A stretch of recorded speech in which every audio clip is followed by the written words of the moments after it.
Hishorha welcomes you to join her team in the Verglass Processional. Here on the elemental plane of air, you will enjoy a lucrative career developing, executing, and implementing high-quality projects across all different types. Hello? Hello? Hey, you need to stop listening to this garbage propaganda. Hishorha has bad news. She might be all nice one day, but she'll turn on a dime and drop you into the pocket of dead air in a moment's notice. You really want to make a difference? Ragnarori, the Duke of Thunder, seeks to free all those falsely imprisoned by Hishorha's lies. If you're true of heart, you'll find us near the Roaring Spark. Until then, good luck, Pathfinder. Duchess of all winds. Work for Hishorha at Inner Planar Industries today.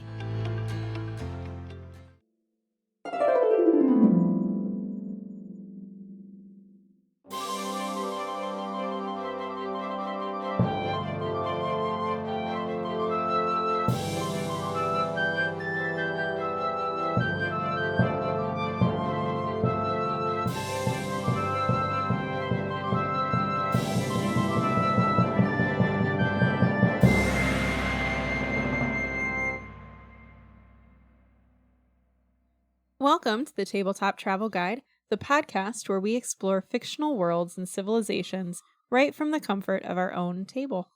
I'm Sam, and unfortunately this week I did not get to participate in D&D in any capacity because I started a new job and had to do dumb evening work things now.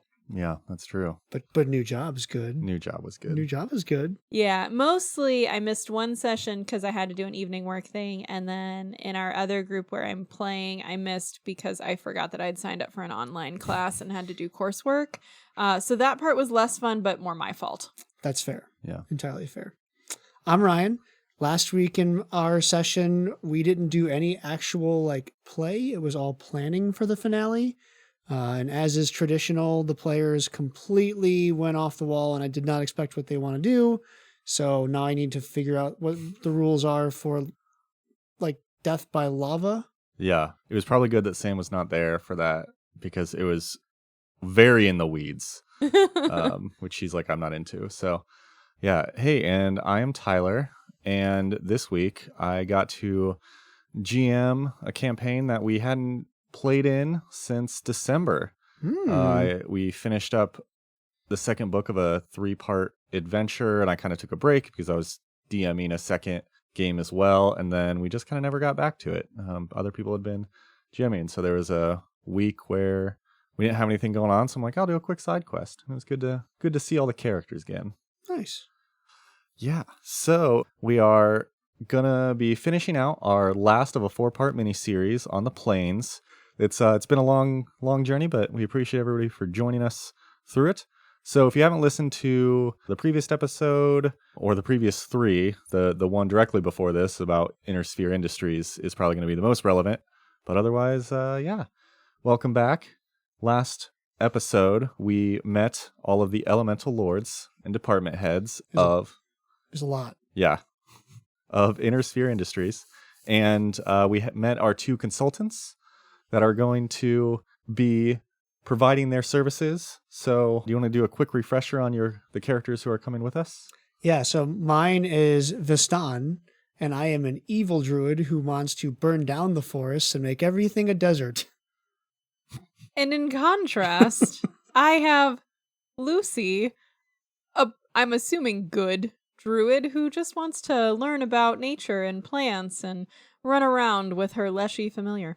Whoops. Yeah, so very different people. I doubt you guys will be coworkers anytime soon. You might pass each other in the cafeteria and give each other glares, but I hope by the end of this episode you will have figured out where you would like to settle and help work in Inner Sphere Industries. That's the goal. Yes. Wherever Ryan's character's desk is, we're going to play tiny pranks on it with the leshy. He's very mischievous. Come back and it's all foiled up.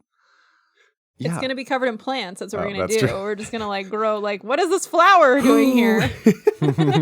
Who put a shrubbery on my desk? Yes. Shrubbery. Yeah, so today I told you I would give you a tour of the building. So yeah, we're going to start in the garden. The garden outside is the first world. So the first world is a kind of not parallel universe. There are several universes that kind of overlap on each other. Mhm. The first world is kind of one of where fae creatures have come, where it's like kind of a world of magic. Gnomes are from there, and they kind of teleported to the universe or the material plane Okay. some amount of time ago. But yes, the gardens are all wild and vibrant and magical outside of ISI. Sounds awful. I feel like I really need that kind of like plant in my actual real life house because I just like cannot keep them alive. But I think if they were magical, I would be more successful. This is not related to anything we were talking about. I'm just envisioning plants that like don't immediately go, this is a terrible place for me to live and you're a terrible person taking care of me. Goodbye. Yeah. I mean, my wife makes it very clear. If we miss Water Wednesday, it is a catastrophe. I wish I even like had enough of a schedule to have a water Wednesday. I'm like, oh, buddy, I can't remember the last time I watered you. Oops. It's a very sturdy fern that we have. That's it. That's as close to the plane of the first world that we will get in terms of wildlife. But yeah, we're not going to talk too much about this. We're going to go into the lobby. And again, this is the universe, as you guys know it. Yep. We're going to kind of bypass that. Universe is where Golarion is. We've been there. We've been there. We're from there, probably. Yeah, I've heard there's a few Or that. there's a few travel guides who work in Golarion and talk about all the countries. So great people. If you want to listen to their podcast, feel free. But we're not going to talk too much about the universe. Sure. If we're going through the lobby, you've been there. We're going to take a quick stop off into our electrical room. Just so you know kind of what's powering Inner Sphere Industries. Okay. You have Creation's Forge. This is previously the positive energy plane. Mm-hmm. Oh, okay. And this is the source of all energy and life in the inner sphere and like throughout all of the multiverse, really. It's basically the source where souls come from. So it's kind of the cycle we talked about that comes out in the Maelstrom. Mm-hmm. It kind of feeds back into Creation's Forge and then works its way through. So we're talking about positive energy more in the sense of positive as an addition, not positive as in good. Yes, correct. Okay. Yeah, and I think in the remaster they're changing the way they denote positive and negative energy, but it's more of like life-giving. Mm-hmm. We're building something. Building. Creation energy. Yeah. Mm-hmm. Be careful though. Do not go into this room. Oh. Because much like in our world, if you touch live wires, it goes poorly. Any creature or anything that attempts to survive in Creation's Forge for more than a few seconds generally gets incinerated. There's just so much energy. It's just too much and they poof. Yeah, you generally poof in. Yikes. Yes. So we're going to continue on. Backing away from the door. Yes. Slowly back. Caution, high voltage. That's why they have those stickers on the doors. Yes. Yeah. So moving away from the electrical room, we are going to take a trip to the basement.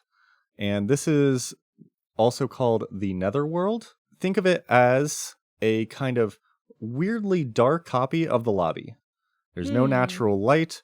We're not really sure why the architect decided a dimly lit copy of the lobby was a good design choice, but sure. Look, remodels are expensive. New designs are expensive. Yeah. Just do the same thing. Don't put as many light bulbs in. Yeah, so the Netherworld, or previously called the Shadow Plane, is basically a copy of the universe. And you can basically find a one-to-one kind of look of what you would find in the universe in the Shadow Plane. Okay. It might be slightly different. You might find a bustling city in one and ruins in the other in the same place. But it's like Stranger Things. Yeah, it's kind of like the Upside Down. The That's Upside it. Down, Ooh, yeah. that's a good that's a good analogy. It's just like a creepy, but it's dangerous, but people can live there. Fetchlings, which we talked about, or Kyle, which we talked about in I think the Nidal episode. Yep. They live there. People live there, but it's just a little bit different. Sure. Compared to the universe. Like we talked about before, the kind of one of the biggest features is called the glare, which is a light in the middle that if you look at it, you basically get transported back to wherever you entered the Shadow Plane from. Which is super convenient. Yeah, that is really convenient. The other weird thing is distances don't make sense. The scale is 1-to-1, but if you walk a few feet in the basement and then go up a staircase, you might be across the building in the lobby. That Okay. sounds like a basement. I mean, does anyone really know where they are when they're in somebody's basement? That's true. That's a Where's good the point. door? Yeah. This is a wall. So we talked about the lobby. We talked about the electrical box. Mhm. We talked about the basement. And now we're going to talk about the composter, which if the electrical box or Creation's Forge is to the universe, the composter or the void is to the netherworld. Okay. So where Creation's Forge is constantly giving energy, Mm-hmm. the void is constantly sucking energy. Removing energy. Yes. Okay. Here at ISI, we are very eco-conscious, so we don't like to just throw away our trash. We like to decay into nothing. And the composter is very great for that. But be careful because you might also decay into nothing if you spend too much time here. Nope. Another room I Yep. don't want to go into. Yeah, Okay. so the I'm void just waiting for Ryan's character to try to push me into the void. No, I wouldn't do that to you. I'd do that to your Leshy. Wow. Rude. Rude. Yeah, so like I said, our eco-friendliness is top tier, but our workers' comp is not. So let's move on. There's a reason none of you have pensions. There's reason. Oh. Yes. So the last kind of bit before we get into the floors we talked about last time is the ethereal plane. The ethereal plane is kind of the transitive plane between the material or between the universe, the netherworld, the elemental planes, as well as the first world. So the ethereal plane is where we would find ghosts and spirits yep. and the beyond-ish. Yeah, so if you are a ghost or a spirit, you would be in the ethereal plane. Okay. And people or humans can traverse in the ethereal plane or no? It just kind of like is a side by side.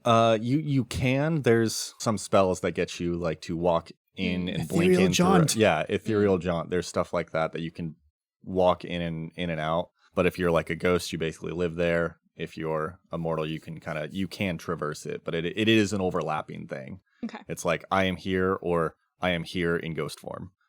So metaphor breaking down, I'm like, Sam, what the heck do I Yeah. do? This What do is, I- yeah. So we're gonna call this the hallways in between all of the different locations in ISI. Okay. As you go from one place to another, you usually have to traverse a hallway, and that's gonna be the ethereal plane. Okay. Okay. They're mostly there to get you from one place to the other. There's also kind of full of some creepy people. You know, you see some weirdos who just kind of silently stare at you. They don't seem fully there. But yeah, the ethereal plane is full of weird ghosties as well. So now let's move on to the floors. Like I said last time, we talked through Rage of Elements. Rage of Elements, it covered the concept of the other planes like Universe, Creation's Forge, Void, etc., but it mostly focused on the elemental planes. Mhm. So I got most of the information for everything else from just the wiki. There is also a book, Planar Adventures, that I didn't really dive too much into that for this episode, but we used for the Outer Sphere. So let's dive in and talk about the planes. You already met all of the department heads. Mm-hmm. What we're going to do, this episode is, the end of our series. And if I talked about every little bit of the planes, it'd be both very interesting and also 4 more episodes. So... And also maybe very boring. And Who also maybe knows? very boring. So what I'm going to do is in each plane that we go to, and on each floor of ISI, I'm going to talk about one art piece that is there. One Ooh, okay. nice feature that has decorated the floor, Nice. as most corporations love that art. Sure. I'm going to talk about one working area or one team space, which is going to be a settlement. And then I'm going to talk about one coworker you might have on the plane. Sound good? That looks good. Yeah, sounds good. Perfect. What could go wrong? And then based on this information, hopefully you will learn more about your plane as you start working there and Okay, you okay. have orientation. So we go up to the floor above the lobby. Again, Yes. Right. first floor, second floor, depending on what country you're in. We go above the lobby to the plane of air. It is, again, mostly empty, but let's go to the art piece. These are called the spheres. So these are orbs that just kind of float around the floor. They are pure bronze and steel. They are large as moons. Oh. Yeah. That's large. Big, It's a big chunk of bronze. big floor. Big chunk of bronze, big chunk of steel. And they're covered in ancient writings. Mm. No one really knew what they did for the longest time. They just were kind of there. Recently, again, one of the spheres actually hatched open, and it turned out to be a sort of egg. Oh, Yes. of course. It oddly coincided with the new departments, metal and wood, opening up. Okay. What was found inside this moon-sized sphere were a couple of genies of wood, or Kizadars. Oh, they're very large if they are the size of a moon. They are not necessarily the size currently in that broken-in moon. You can see a bunch of either dwellings or containment vessels along the interior walls, but no one's really explored it too much. Oh, weird. So there's spaces for other ones? Yeah. Huh. Very weird. So it's very interesting. People aren't sure whether they were transport escape pods or something. Oh, that's Yeah. cool. Yeah. Super weird. Yeah. One of the Pathfinder scholars who was there when the one sphere broke open has since claimed another one is broken open, and genies of metal have come out. Convenient. Okay. Could be there. Other than that, there's not much known about them. It's Oh, a that's flex. cool. Yeah. It's a flex to put that as your art piece. Right? Mm-hmm. Let's move on. Avoid some moon-shaped spheres as they float around. We're going to go to the team space, and this is a settlement known as Armin Kalisk. Mm. It's the capital city of the Jathums, which are the air genies, Okay. and it is a metropolis spread across 7 floating islands of stone, ice, and silver. That sounds pretty cool. Yeah. The genie's magic lets them rearrange the city's platforms at their whim, so the different islands will connect in different ways. Okay. Which So your address might change, Yeah. I depending. don't know if your address would change, but I think your commute or like how you get to your address. Suddenly, I am much farther from the grocery store than I was yesterday. you go down that street. Oh, nope. That street is now connected to a different island. You go down that. There we go. You go down that street, connect your way around. Their magic also simulates gravity and the day-night cycle. So it's among the planes, it's a pretty normal place to be. Yeah, that sounds pretty good. And because of that, it's a huge trade city. And the coolest thing, since they're all floating islands, it's a big hub for airships. Ooh. Airships. Yeah. So there's airship docks, and you can charter a airship to basically take you anywhere on the plane. Oh my gosh, it's Treasure Planet. Yo, I was just gonna say Treasure Planet. Let's go. Yeah. Underrated movie. Fabulous. Yeah. While you're there, you might meet one of your coworkers, an Animoy, or Animoy. that's the plural. In the singular, it's Animos. Animos? Animos. I think Animos. Animos. Anemos. Animos. So the Animoy are powerful beings tasked by ancient gods to guard the skies and guide the winds. Mm. They're not good or evil, but sometimes when they guide winds and create storms and kind of do all that, they don't really have much regard for anything that gets kind of caught in their way. Mm-hmm. As an example, the cardinal winds on Golarion are all directed by Animoy, by 4 different of these creatures that guide the winds in each direction. Interesting. So they kind of have like a global perspective where like the currents need to move in a certain way, and it doesn't make sense to disrupt that. Yeah. And if a boat is right here, because Yeah. globally we're so far removed from that it doesn't make sense. Yeah, They don't really care. Yeah, it's global currents. They can shapeshift, so they can occasionally walk among mortals as a humanoid. If they need to get somewhere fast, they can transform into great thunderous horses made of storm clouds. That's pretty cool. That's sweet. Yeah, and then their true shape is basically wind coalesced into a humanoid form, occasionally with wings. Oh. Huh, that's really cool. Yeah. These also could be your coworkers if you work on the plane of air. Just watch out for their storms. Mm-hmm. Or if they need to get somewhere fast. Okay. Not against it. Yeah. Seem pretty chill. Mm-hmm. We're going to ascend in order this time. So we will hit the plane of wood, which, like we said last episode, the full floor is not open yet, but parts of it are. Mm-hmm. The art piece on the plane of wood is the animated garden. So we talked about one of the elemental lords or department heads, Shamoonway, last one, and she was kind of the lord of creation and created, breathes life into a still forest of the wood. The animated garden is one part of her home that is open to the public. Oh, cool. So many sculptors and mimicry artists dream of entering here and working. Once a year, a worthy candidate is selected among people who have lived on the plane for 10 or more years and is given access to the gardens, their materials and tools for the arts, and able to work in there and That's create. pretty cool. And the cool thing is, Lady Shamoonway herself visits once a year on her birthday to breathe life into a creation of her choice. Ooh. Yeah, okay. So if you make a good enough creation, then it can be brought to life by Shamoonway herself. I wish Lucy was an artist, but she's really more of like a book nerd. So, dang it. That would have been cool. Yeah. So the team space, which we will explore on the plane of wood, is called Shodokar. This is actually a relatively new team space. It is a city in the hollows of a dormant volcanic candlenut tree. Candlenut. Candle nuts are toxic when eaten raw, so it's like a buckeye. There you go. Okay. There you go. So yeah, candlenuts. Candlenuts. Yeah, candlenut tree. What makes it volcanic? I don't really know. I mean, now I'm just imagining that you have this tree that like sometime, well, it's dormant now, but like historically erupted like a mountain, but it's a tree? Maybe. So Shot maybe candlenuts, like exploded candlenuts everywhere. I mean, that's hilarious. Yeah. So maybe Unclear. raining fiery nuts all over.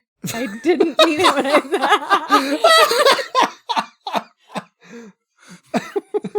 I'm never coming back from that. I'm leaving that in. So no. Gonna have to put an explicit tag on this episode. I have to leave now? I'm sorry. There's no recovery. Okay, so Shodokar and oh lord, okay. In the hollows of a dormant volcanic candlenut tree, it's a newer city that houses one of the most used portals into the plane. Now that the planes have opened back up, this city is kind of coalesced around this one. Okay. And it's a hub of commerce, information, and entertainment. And there's also a gladiator arena in it. Oh, that's fun. Nice. So I imagine on this floor, if people want to blow off some steam, they can fight each other. Huh. In a gladiator arena. Adventurers love to go there. It's a place you can go hang out, bet, fight, do whatever. Okay. Yeah. And your possible coworker that you might find is called a nursery crawler.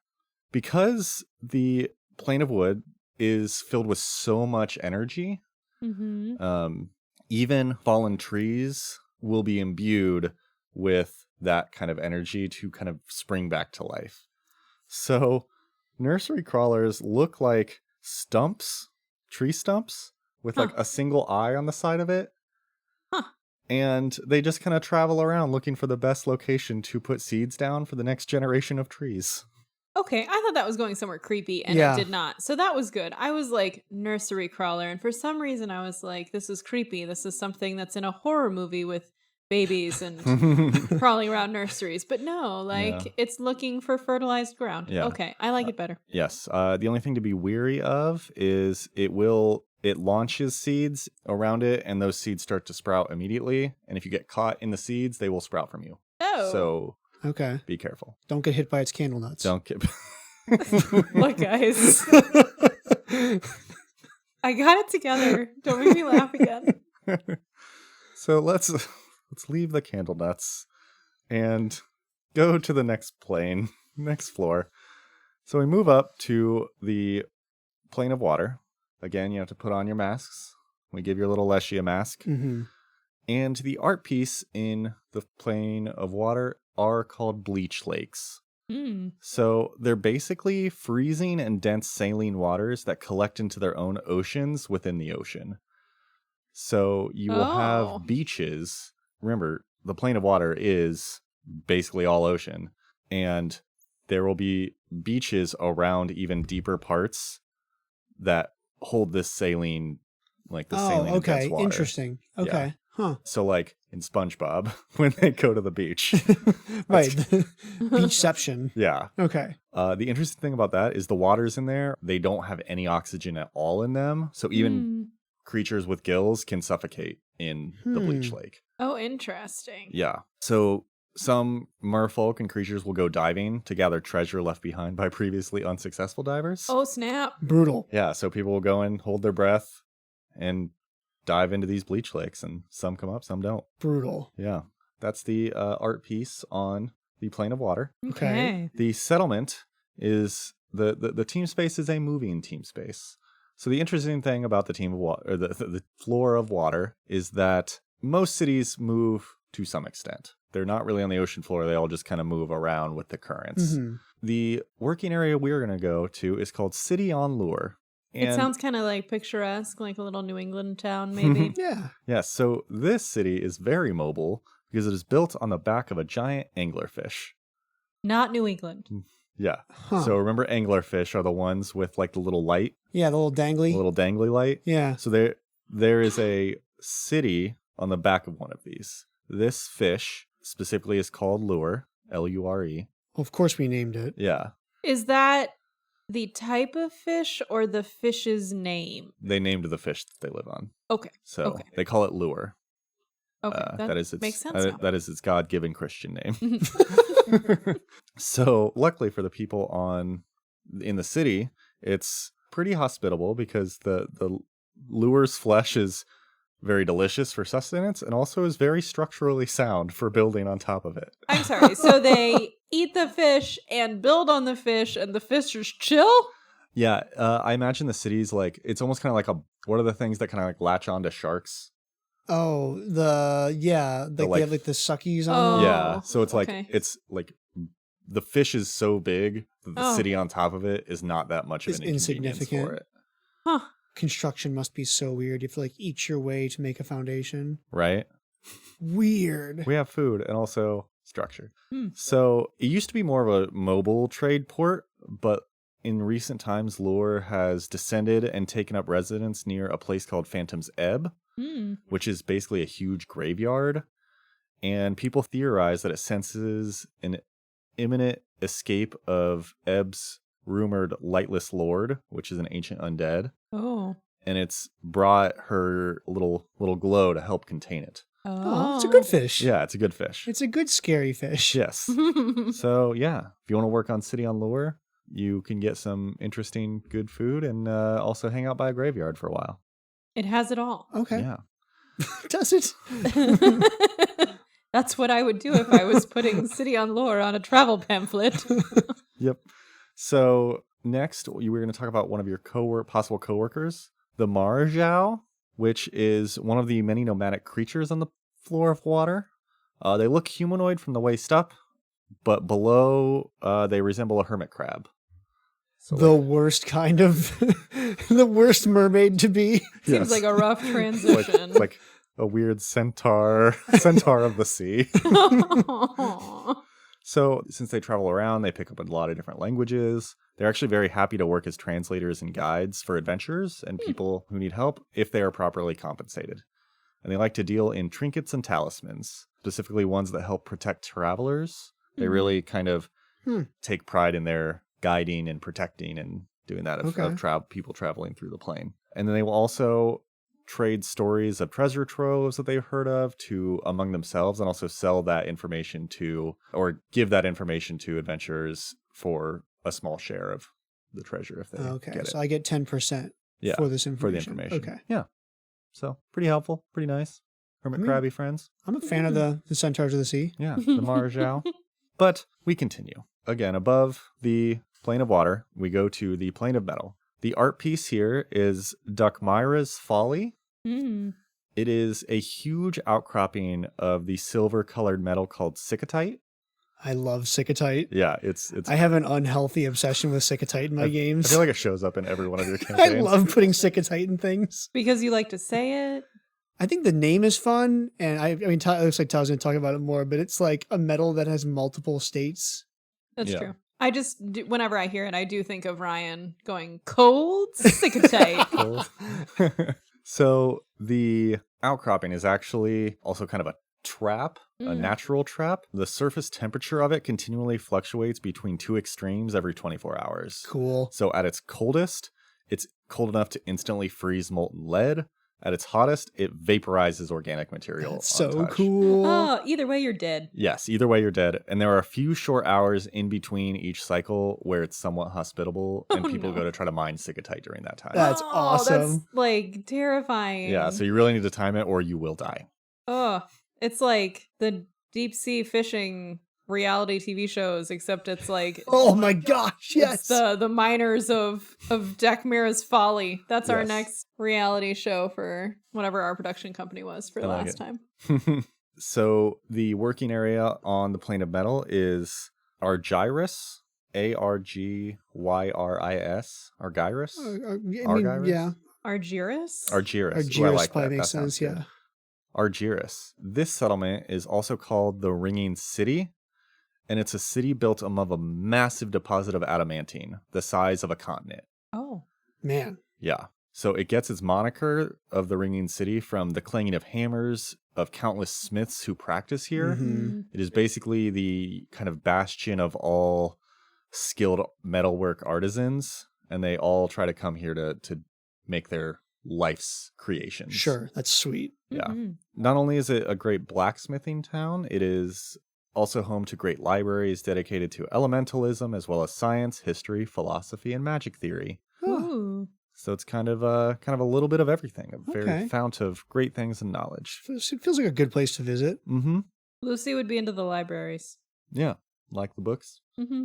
Okay, so one of the possible coworkers you might have on this floor are the Mercurials. So they are some of the most populous people on the plane of metal. And they basically look like the T-1000 from Terminator 2. Yo. They are bodies made of liquid metal. Unlike the T-1000, they are very excitable, curious, and incredibly friendly, though they do get bored easily and don't stay in one place or one shape for long. So they are very helpful, but you might not have a long-lasting ally because they kind of get bored easily. Oh. They do change their shape constantly, and to make sure they're still recognizable to their friends, Yeah. when they change their shape, they change their name, but they also keep all previous names that they've had as part of it. Oh my That's gosh. pretty cool. So So your friend is like, hello, I'm Martin, Bob, Sue, Nancy, Yes. something. Yes. And you're like, oh, Sue, I knew that one. Okay. Hey, Bob. What's up? Exhausting, but also really cool. Yeah. Mm-hmm. So they could be your coworker on the plane of metal. Oh, that could get really rough for coworkers. Can you just imagine the name tags? It's like the current name, and then it just is like one of those fold out picture things, but it just is names. So yeah, you might work with the Mercurials if you are on plane of metal. But let's continue on. We move up to the plane of Earth. Woo, Earth. And the art piece on the plane of Earth is called the Gold Hive. It is an area with unending miles of raw gold deposits near the border of the plane of metal. Oh, that's cool. It has been mined for centuries and hasn't even been remotely depleted in the least. Huh. There's just so much gold. Does that bring down the value of the gold then if you can just keep getting it? It's whatever, I've got some gold, you've got some gold, but it's really easy to get gold. Yeah, I don't really, I don't know. I mean, I think planar transport's hard enough that it would probably be a thing to send an expedition Yeah. to go get a bunch of gold and bring it back, and that would be a time consuming and dangerous enough proposition that it's not you show up, portal through, even portaling, right? Plane shift is true. not an That's true. easy thing to do. Yeah, but it's very pretty. A lot of gold. So the working area on the plane of Earth is called Citronide, where most tunnels and caverns are kind of relatively small on the plane. This one is huge. It has the roof of the cavern is the size of a continent. And the roof is lined with huge citrine stalactites that bathe everything in a kind of pale yellow glow. So it's very mellow. Okay. There are nearly 40 city-states that populate the cavern. So I imagine it's a pretty big co-op space for working. You could probably run a whole campaign just out of that space. Probably. That's cool. Yeah, honestly. And then the possible coworker you might find on this floor is the Zeomorn. It is originally an immortal earth elemental that was created by Cyrazul, the good one. Okay. Yeah, Right. So Cyrazul, who is the good elemental lord, she created exactly 65,536 of these Zeomorns. Very I specific. just imagine that's my lucky number. Right? Yeah, all in her own image. And they are basically built to, create and build vast civilizations. Okay. Ah. Unfortunately, while Cyrazul was away, imprisoned, Mhm. Irzul, that jerk, which we talked about, the poison guy, Mhm. he used visions of future extinction to manipulate them into sacrificing their own power to him, Oh, that's rude. right? So there are now 2 different classes of Zeomorns. There are 32,768 that are called Vault Builders, who are still immortal, and 32,768 that are called Vault Keepers, who are no longer so. Man, good thing she picked an even number, or else the very equal division would not have been able to happen. Yeah. Huh. Okay. Good So luck. none of them. Well, yeah. Okay. Okay. Yes. So the ones that are still like loyal, I guess, to Cyruzul, those would be the Vault Builders. Yes, the Vault Builders are the Are ones still who are immortal. still immortal and still loyal. They didn't sacrifice their power. Okay. Yeah, so they built, like I said, they built a vast civilization across the floor, and then they kind of ran out of room to build and then just left. Oh, Huh. our So- work is finished. Goodbye. Yeah, and then they're now trying to search out for any clues to the extinction and what causes it, that Mm, of the visions that they were given. Huh. Okay. So yeah, you might run into some. okay. Why not? They might be a little sad. Who could Aw. say? And then finally, we come to the top floor of ISI, to the floor of fire. The art piece is the Sakaleo Peak, which is the tallest and most volatile volcano in the Afawapi Mountains. Okay. Sure. Eruptions of this volcano are both violent and common, which obviously means that it is an incredibly prestigious place to live. Wait. What? Well, okay. Yeah, I get it. Because if you're going to live somewhere volatile, you got to have all the cash to rebuild your stuff when it gets hit by a volcano. So only super rich people with a lot of resources are up here. And Oh if you my can live up there, gosh. you're like, look, I'm so rich and fancy. It doesn't matter if my house gets hit by a volcano. I'll just build another one. That is exactly what happened. Oh my Seriously? gosh. So the only caveat, My house burns down every week. I don't even care. the only caveat is their house don't burn down because they are so rich that they have all types of magical wards to protect it. Okay. So So- opposite. Yes. Gotcha. But yes, they have, it's covered in fabulous mansions and glorious palaces that are all magically warded and aren't affected by the volcano. Oof, man. If you're gonna host a murder mystery, this is the place to host it. Ooh. You look out the Stop. window, there's bubbling volcanoes and bubbling lava. All right, well, now I want to run that one off. Oh, that'd be That a- sounds That'd legit. be a great campaign. I'm going to write that for Halloween. There you go. Oh, yes. So, elementals also believe that it was Sakaleo's first eruption that created the rest of the inner sphere. No. Not sure if that's true, but Okay. that's what they believe. So it's a very holy place for elementals Hmm. and just a very bougie place for rich people. So the working area is called Inferno's Bliss. It is a huge settlement inhabited by fire elementals, and it's actually relatively hospitable. Okay. It's a bit dry, a bit warm, but otherwise pretty comfortable. They have a big welcoming committee, so you actually get a ton of swag if you go there. People are super friendly and hospitable there. Okay. We do love swag. Yeah. So they give a lot of corporate swag for ISI. Koozies. Yeah, koozies, pens, water bottles, fire I bottles. want the beanie hat. Ooh, the beanie The hat. beanie hat. You just gotta be careful what you say while working there. Most of the denizens who live there are tongues of Ymeri, Aw. which are the spies of Sure. the elemental lord Ymeri. So if you say anything bad about her, you might die. So accept your swag silently. Yes, but other than that, great place. Okay. Okay. I mean, just visit for the swag and then continue on your way. Yeah. And I saved the best possible coworker for last. Oh, boy. I am so delighted by this one. These are called the Brockmas, It's a good name. which basically look like walking cylindrical ovens that are split across the middle by a mouth. Okay. So they constantly have a fire burning within them, and it's always roasting whatever meat it's trying to consume. Okay, so wait. Does it smell delicious or terrible? So Is it like, look, it's the giant smoker. Mm. Is it your friendly neighborhood grill or is it?